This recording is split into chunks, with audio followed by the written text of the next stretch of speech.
Shalom saudara-saudari yang terkasih, tema renungan kita Yesus nama di atas segala nama yang dibawakan oleh Pendeta Drison Ginting.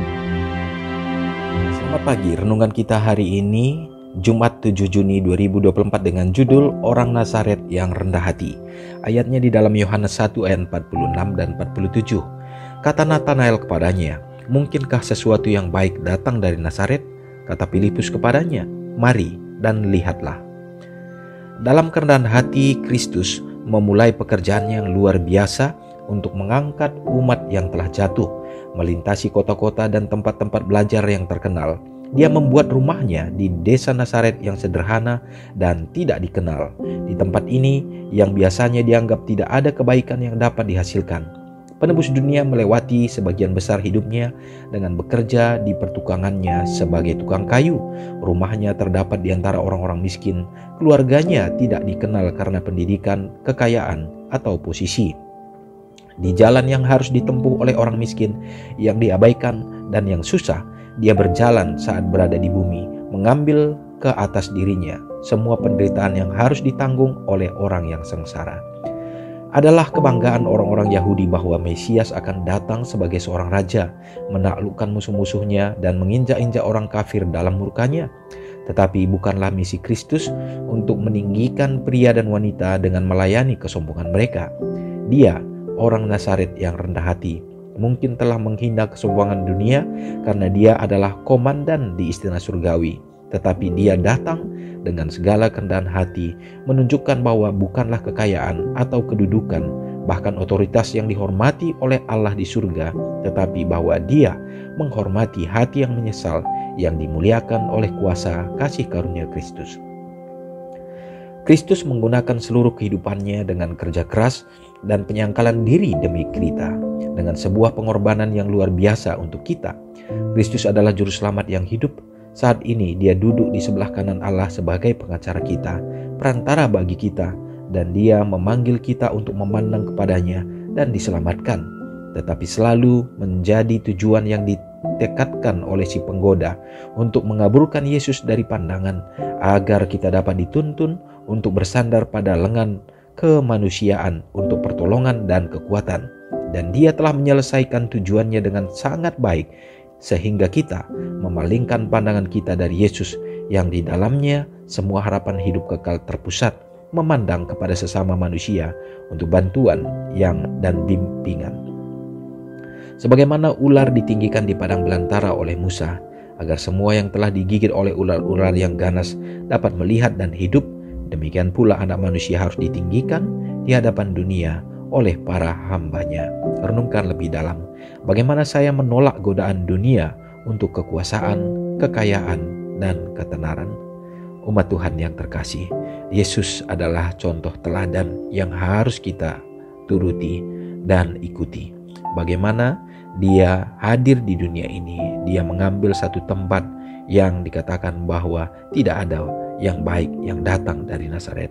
Demikian juga dia juga berada dalam posisi keluarga yang tidak terpandang. Bukanlah orang yang hebat, bukanlah orang yang kaya, tetapi justru di dalam kesederhanaan itulah Yesus memberikan teladan bagi manusia bagaimana hidup di dalam kesederhanaan, tetapi dia hidup dalam penurutan kepada Bapanya.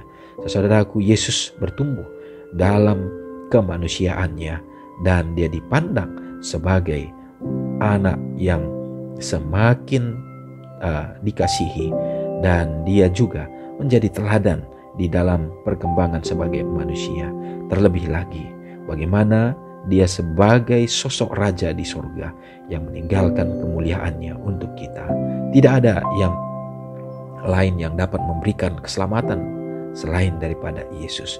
Maka kita yang sudah semestinya harus binasa ini, tetapi sama seperti pada saat ular yang ditinggikan di padang gurun, dan patung itu pun bagaimana tembaga itu dipandang sehingga bagaimana orang dapat diselamatkan. Dan demikian juga di akhir zaman ini, marilah kita tinggikan Yesus Kristus dalam kehidupan kita, memandang kepadanya, mengikutinya. Dan biarlah kita akan menjauhkan diri dari semua tawaran-tawaran kesenangan dunia yang dapat menghalangi kita. Tetapi jikalau apa yang Tuhan percayakan dalam hidup kita, biarlah semua itu menjadi berkat dan juga menjadi saluran kasih di tengah-tengah manusia ini. Biarlah kita selalu berada dalam tuntunan akan kasih Kristus. Mari kita berdoa. Terpujilah Engkau Allah Bapa yang bertahta dalam kerajaan sorga. Terima kasih Tuhan. Kami bersuka cita hari yang baik, hari yang baru Tuhan percayakan bagi kami. Terima kasih juga pekabaran firman ini dalam renungan ini dapat mengangkat iman kami Bapa untuk melihat kembali bagaimana Yesus yang sudah hidup di dunia ini, dan juga ya Tuhan menjadi teladan bagi kami untuk kami dapat bertumbuh dalam Tuhan. Demikian juga ya Bapa, melihat bagaimana kasih Tuhan yang luar biasa untuk kami manusia yang berdosa. Engkau tinggalkan surga dan juga hidup sama seperti manusia, supaya membuktikan Bapa bahwa kami dapat hidup mengikuti akan tuntunan Tuhan. Terima kasih Tuhan, kami rindu untuk diselamatkan, dan biarlah kami menerima kasih karunia itu. Berkati kami dalam perjalanan kerohanian kami, supaya kami tetap setia mengikuti akan perintah-perintah Tuhan.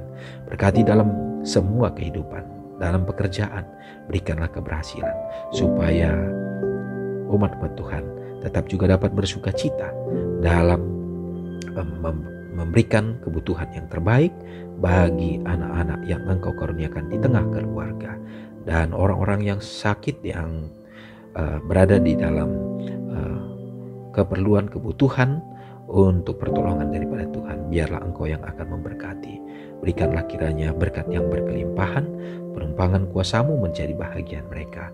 Demikian juga Tuhan, kami berdoa bagi umat-umat Tuhan yang berada di tengah bencana alam sekarang ini.